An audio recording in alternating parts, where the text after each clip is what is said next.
Good evening, everybody. My name is Lene Midgaard, and I'm the secretary for Waterfowlers Network. The rest of the time, I'm a senior consultant at the Danish Hunters Association. Tonight, I will tell you about wing surveys and some of the things we can learn from wing surveys. I'm sure that many of you participating tonight know what a wing survey is, but just to clarify, wing surveys is in this context wings collected by hunters on a voluntary basis, and the wings gives us information about age ratio and sex ratio, and gives us the opportunity to add some nuances to harvest reports if you have harvest reports in your country. And in Waterfowlers Network, we have chosen to share some of the information from the wing surveys in our annual reports. Last year, we published our first report, and we have just published our latest report with information from wing surveys from Sweden, Denmark, United Kingdom, and Ireland. And we have chosen just to share information about some selected species. So we have information about widgeon, teal, grey-leg goose, and mallard. And in the future, we hope to include more species, but we are starting now, and hopefully it will be possible for us to develop our report and add more species, and hopefully also more countries. As you can see, some of our sample sizes are not that big, but in total, we actually have quite a lot of wings represented in our report, just around 19,000. I think that's quite impressive. And that's a lot of wings that hunting organizations in Sweden, United Kingdom, and Ireland have had to look at and determine the sex and the age. In Denmark, the wing survey is run by the University of Aarhus, but it's still hunters who collect the wings and submit them to the university.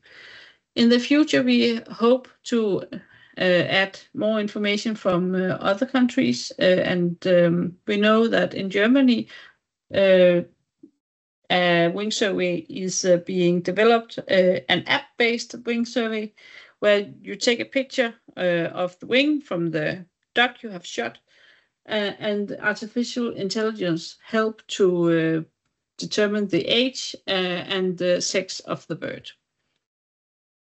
Tonight, I will give you some information from our report, and I have chosen to share some details from teal. If you collect data on when the birds are shot, it's possible to make a graph like this. Please note that some of the information from Sweden was not completed when we published our report. We will add the remaining data when it's finished and complete this graph later. But it looks quite funny when you look at this, because it maybe gives us some indication about movement of the birds, but it maybe also indicates something about hunters' behavior. But it looks like that the teals are shot quite early in the season in Sweden, and there's a longer season in the UK and in Denmark. And that maybe gives us indication about movements of the birds.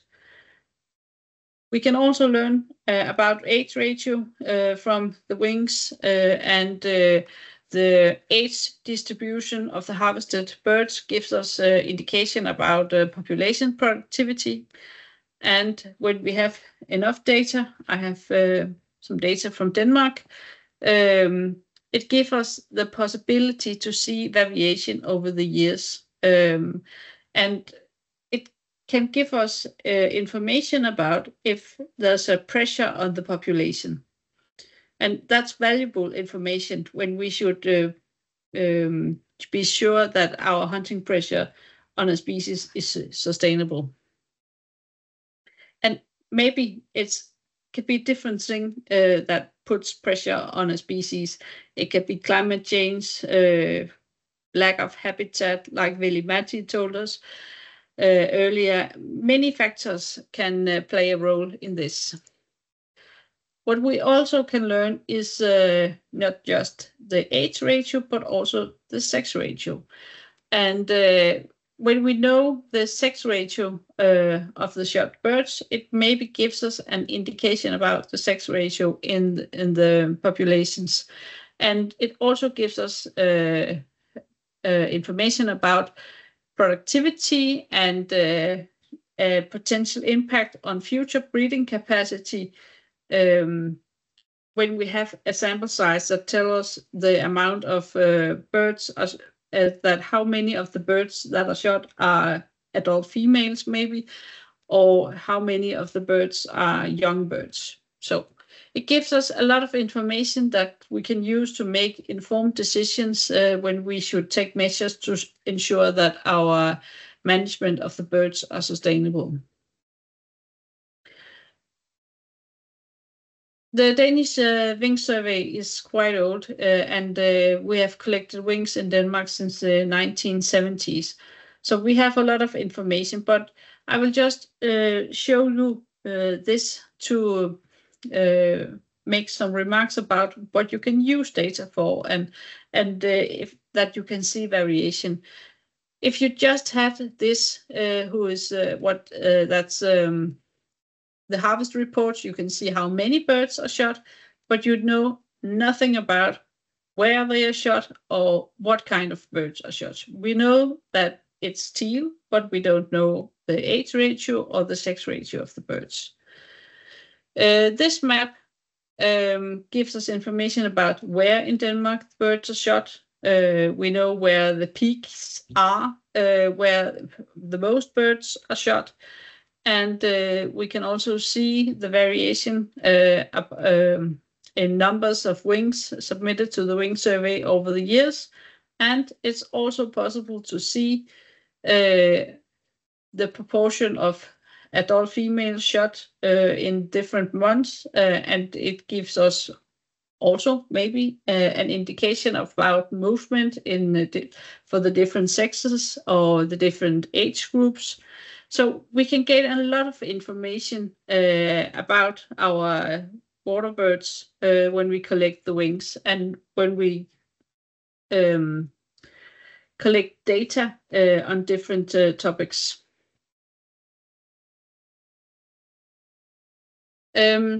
Just to show you a little bit more about what we have collected or presented in our report, just to give you a sneak peek on mallard.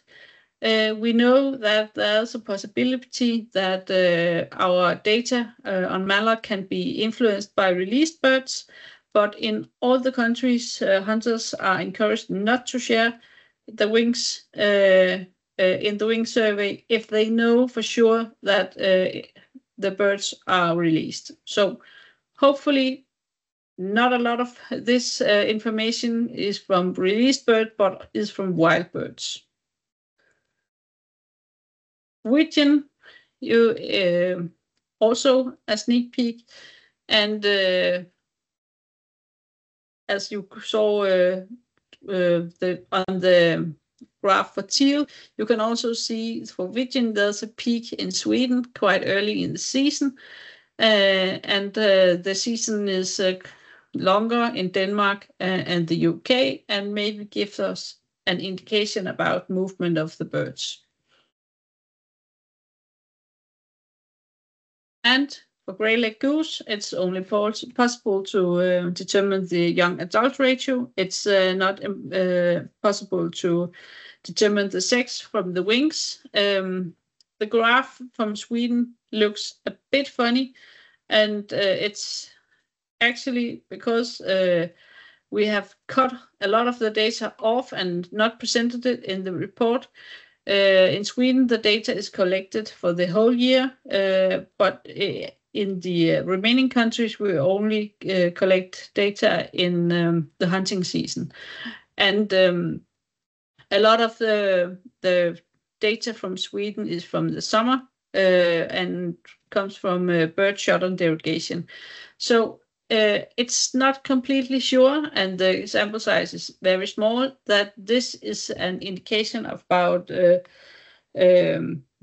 population. I'm pretty sure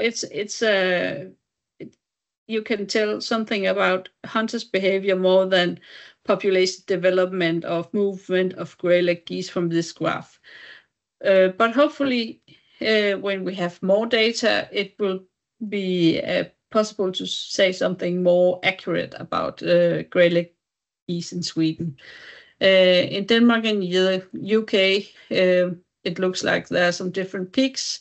And yeah, not sure what to say about that. But when we have enough information, we can begin to see variation and maybe trends and make some informed decisions from that.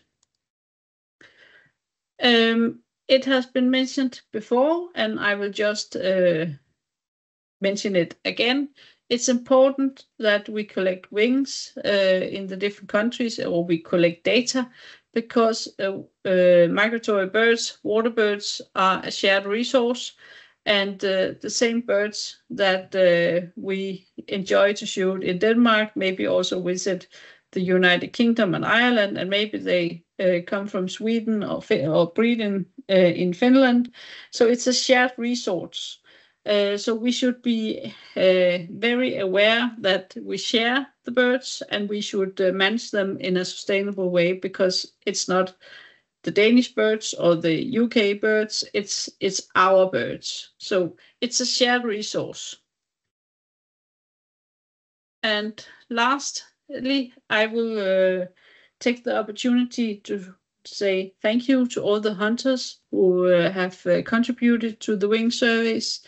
It's very valuable that you collect the wings, and you collect some data that is improving our knowledge of the waterfowl populations, and are a very important part of future sustainable management.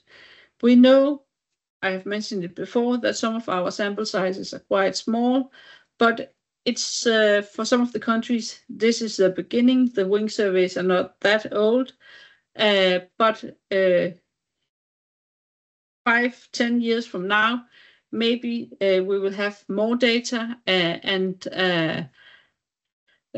better opportunity to see trends and development in the different water birds populations. So thank you for listening, and when we share an article about this evening, we will also share a link to our report. So if you are curious, you are able to read more about the wing surveys and see more of the data.